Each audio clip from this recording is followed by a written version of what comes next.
I think what happened was I had a vague memory as a child, and I mean a little child, of being taken along the riverside in Fulham where I live by my grandfather, and he pointed out the plants that were growing, the weeds basically, and I was sort of taken by that. I remember that as an early memory of him doing that.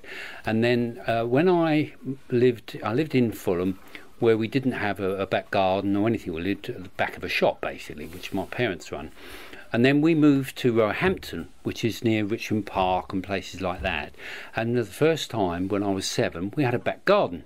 So I used to go out in the back garden, like all boys, and dig holes in it. And as time went on, I got interested in planting things. So I started planting things.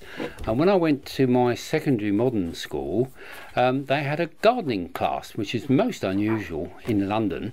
And I joined the gardening class, and really from there it took off. And I thought, this is what I want to do. I want to be a gardener. I like gardening as a private individual rather than as a working garden, if you like. Was that I used to like growing fruit and vegetables and stuff because you can eat them, and so it's such a pleasure to put something in the ground and then eventually you dig it up or you pick it and you eat it and you cook it, and that's fine. But of course I didn't choose that as a profession. I actually went into amenity gardening, which is like football and herbaceous borders and that sort of thing.